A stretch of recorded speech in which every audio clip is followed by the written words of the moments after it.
Assalamualaikum warahmatullahi wabarakatuh. Innal hamdalillah wassalatu wassalamu ala Rasulillah wa ala alihi wa sahbihi wa mawalah. Bismillahi masyaallah la yasukul khairu illallah. Bismillahi masyaallah ma kana min ni'matin fa minallah. Bismillahi masyaallah la haula wala quwata illa billah. Sahabat kurma yang dirahmati Allah, alhamdulillah, mari kita panjatkan puji dan syukur kehadirat Allah yang Maha Ghafur, yang mana alhamdulillah atas berkat dan karunia-Nya kita masih diberi umur panjang hingga puasa dalam keadaan sehat walafiat, aman, damai, tanpa ada gangguan sesuatu apapun.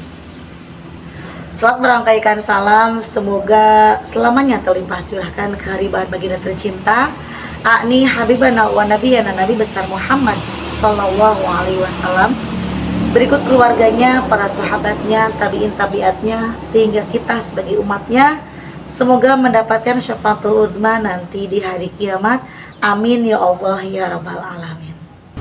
Pada hari ini insyaallah saya akan membawa sebuah tema, salat merupakan tiangnya kehidupan. Salat bukan hanya sebuah ibadah mahdhah, tetapi salat juga merupakan penopang kehidupan. Penopang kehidupan kita, baik buruknya seorang manusia di dunia maupun di akhirat. Kenapa demikian? Yang pertama, karena sholat merupakan tiangnya agama. As-sholatu imaduddin, faman aqomaha faqad aqomadin, wa man tarakaha faqad hadamadin. Maka sholat itu merupakan tiangnya agama. Jika seseorang melakukan sholat, maka akan kokoh agamanya. Dan sebaliknya, jika seorang meninggalkan sholat, maka akan runtuh agamanya. Nah, kita coba tanya pada diri kita sendiri, apakah agama kita udah kokoh dengan salat tersebut? Salat itu bagaikan sebuah tiang. Jika sebuah rumah yang sangat megah, atapnya megah, lantainya marmer, tapi itu tak punya tiang, bagaimana? Apakah akan seperti apa? Pasti bangunan tersebut akan ambruk, karena tiang merupakan penopang. Seperti itulah sholat. Dan yang selanjutnya, sholat juga merupakan perisai dari perbuatan keji dan munkar. Sebagaimana dalam sebuah ayat surat Al-Ankabut ayat 45, inna sholata tanha 'anil fahsya'i wal munkar. Sholat merupakan sebuah perisai dari perbuatan keji dan munkar. Lalu bagaimana ketika seseorang itu sholat tapi mengapa masih berbuat keji dan mungkar? Itu coba kita pertanyakan sendiri pada diri kita sendiri, atau lihat sholat seseorang yang tersebut, apakah udah baik sholatnya? Seperti itu. Karena terkadang sholat kita itu hanya merupakan sebuah beban bagi diri kita. Terkadang bahkan kita menunaikannya pun asal-asalan. Maka jangan kaget jika urusan kita pun dipersulit sama Allah.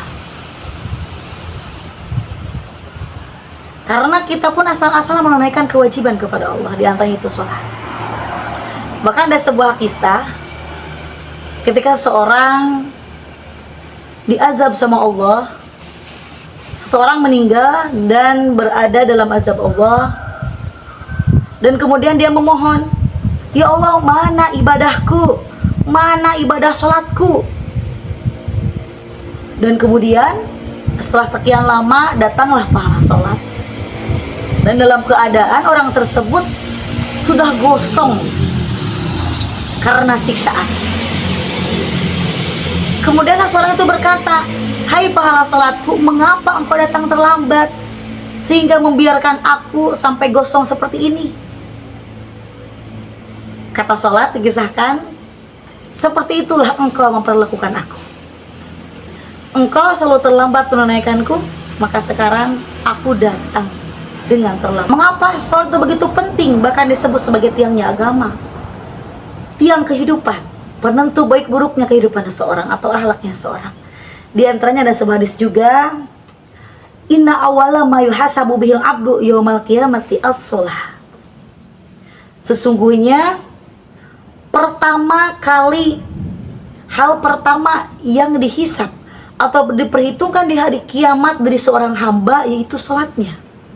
Jika sholatnya baik, maka akan terbawa baik amalan puasa, amalan haji, amalan sedekah, amalan membaca Al-Quran. Tapi sebaliknya, jika buruk sholatnya, maka semuanya akan sia-sia.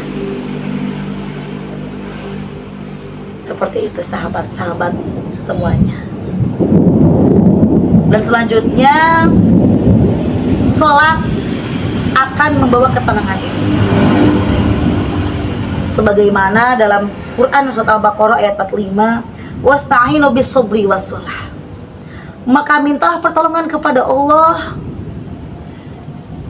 dengan sholat, dengan sabar dan sholat. Maka jika kita berada dalam sebuah masalah, jika kita berada dalam sebuah kesulitan, maka didikanlah sholat. Bahkan bukan hanya sholat fardu, maka silahkan, masih banyak Allah Rasul memberikan contoh-contoh sholat yang boleh kita lakukan. Karena sholat merupakan sebuah jalur bermunajat kita langsung kepada Allah. Jika kita dalam kebingungan, dalam kesusahan, maka perbaikilah sholat.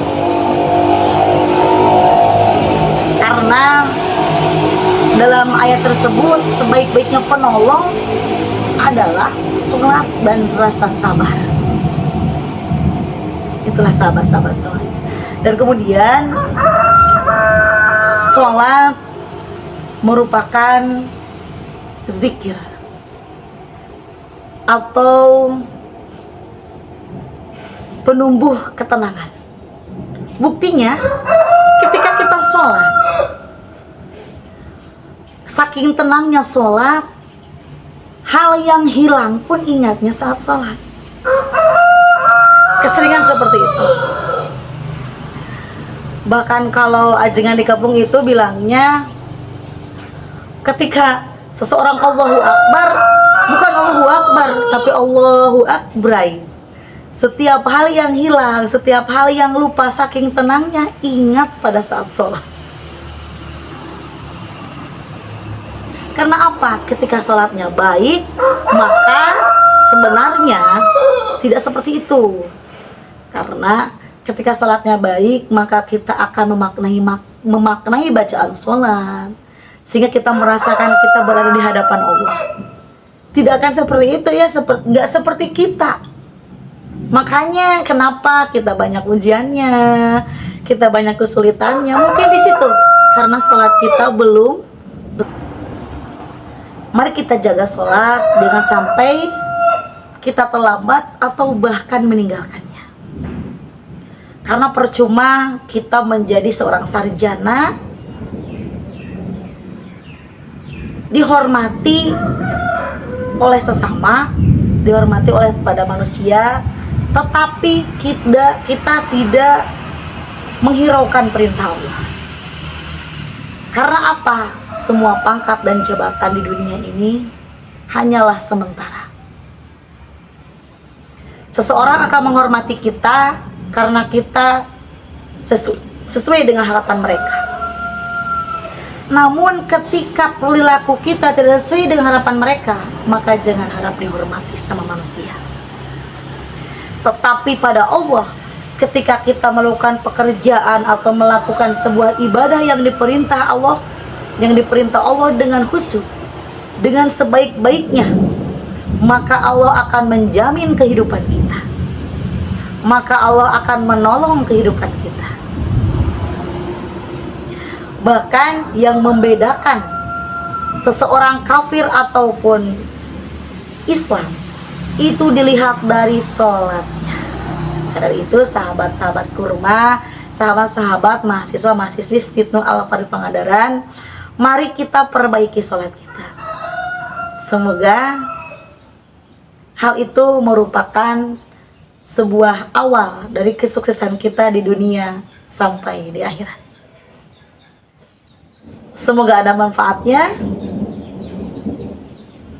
dan semoga kita diberi keberkahan di bulan Ramadan ini. Saya sendirian tanpa kekasih. Cukup sekian dan terima kasih. Wassalamualaikum warahmatullahi wabarakatuh.